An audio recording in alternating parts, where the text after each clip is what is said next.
समुद्र किनारे बसे मछलीपुर गांव में सूरज नाम का एक मछुआरा रहता था। वो हर सुबह अपनी छोटी सी नाव लेकर समुद्र में मछलियां पकड़ने जाता और शाम को मछलियों से भरी नाव लेकर लौटता।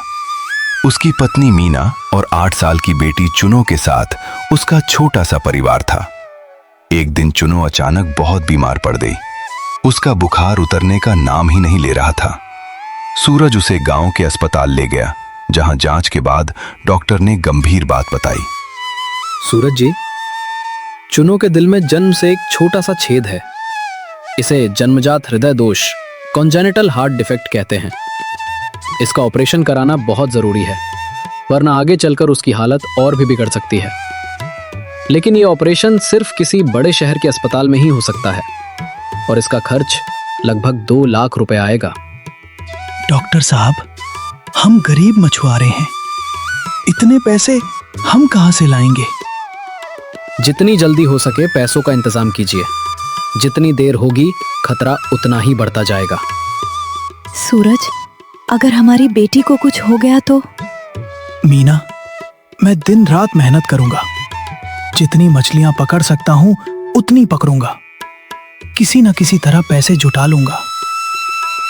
अगले ही दिन से सूरज पहले से दोगुनी मेहनत करने लगा।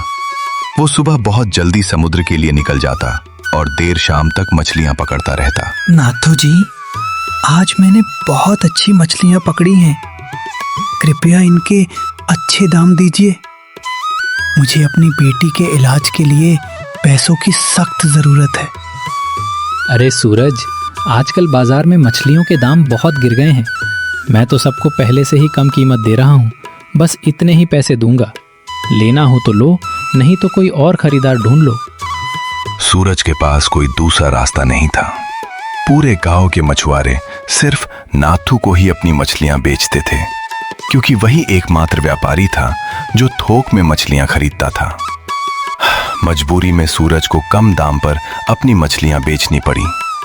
कुछ हफ्तों की कड़ी मेहनत के बाद भी सूरज सिर्फ 50,000 रुपए ही जुटा पाया। इलाज के लिए अभी भी 1.5 लाख रुपए की कमी थी। हताश होकर सूरज गांव के साहूकार रघुनाथ के पास पहुंचा। रघुनाथ जी, मुझे 1 लाख रुपए उधार चाहिए। मेरी बेटी के इलाज के लिए पैसों की बहुत जरूरत है। सूरज, उधार तो दे दूंगा, लेकिन ब्याज पूरे 50% सालाना लगेगा। और अगर समय पर पैसे नहीं चुका पाए तो तुम्हारी नाव और घर दोनों मेरे नाम करने होंगे। सूरज को ये शर्तें बहुत भारी लगी, लेकिन बेटी की जिंदगी से बढ़कर उसके लिए कुछ भी नहीं था। भारी मन से वो हामी भरने ही वाला था कि तभी गांव में एक नई हलचल शुरू हो गई। मत्स्य पालन विभाग की एक युवा अधिकारी अंजलि मैडम गांव में मछुआरों की परेशानियां जानने के लिए आईं। आप सबको मैं बताना चाहती हूँ कि आप लोग सिर्फ एक ही व्यापारी पर निर्भर हैं, इसलिए वो अपनी मनमानी कीमत लगाता है। अगर आप सभी मिलकर एक मछुआरा सहकारी समिति बनाएं, तो आप अपनी मछलियां सीधे शहर की बड़ी मंडी में बेच सकते हैं, बिना किसी बिचौलिए के। इससे आपको 2-3 गुना ज्यादा दाम मिल सकते हैं। मैडम, हमें तो ये सब समझ नहीं आता। हम मछलियां मंडी में कैसे बेचेंगे? गाड़ी का इंतजाम कैसे होगा? सरकार की योजना के तहत आपको एक छोटी ठंडी गाड़ी, कोल्ड स्टोरेज वैन उपलब्ध कराई जाएगी और मंडी तक पहुंचाने में विभाग आपकी मदद करेगा। बस आप सभी मिलकर एक समिति बनाइए और नाथू जैसे बिचौलियों पर निर्भर रहना छोड़ दीजिए। मैडम, मैं तैयार हूँ। मेरी बेटी बीमार है, मुझे पैसों की बहुत जरूरत है। अगर इससे मुझे बेहतर दाम मिल सकते हैं तो मैं सबसे पहले आपका साथ दूंगा। धीरे धीरे गांव के 20 से ज्यादा मछुआरे एक साथ आए और उन्होंने मछलीपुर मछुआरा सहकारी समिति बना ली। सूरज की मेहनत और ईमानदारी को देखते हुए उसे समिति का सचिव भी बना दिया गया। पहले ही हफ्ते जब सभी मछुआरों ने मिलकर अपनी मछलियां सीधे शहर की मंडी में बेची, तो उन्हें नाथू के मुकाबले लगभग 2.5 गुना ज्यादा दाम मिले। अरे वाह, ये तो बहुत बड़ा फायदा है।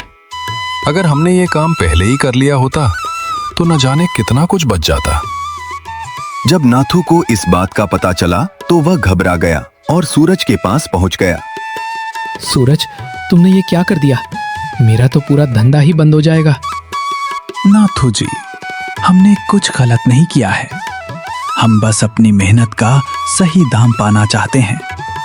अगर आप भी हमारे साथ सही तरीके से जुड़ना चाहते हैं तो समिति में शामिल हो सकते हैं। कुछ ही हफ्तों में सूरज ने अपने हिस्से की अच्छी कमाई से 1.5 लाख रुपए जमा कर लिए और उसे साहूकार रघुनाथ से भारी ब्याज पर कर्ज लेने की जरूरत ही नहीं पड़ी।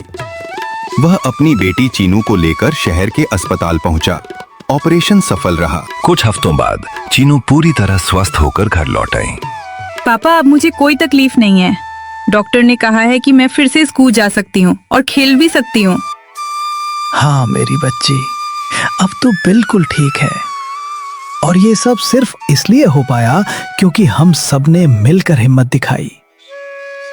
सच में अकेले हम शायद ये लड़ाई हार जाते, लेकिन साथ मिलकर हमने अपनी किस्मत खुद बदल दी। आज मछलीपुर की सहकारी समिति पूरे इलाके में एक मिसाल बन चुकी है। आसपास के दूसरे गांवों के मछुआरे भी अब इसी तरह की समितियां बना रहे हैं।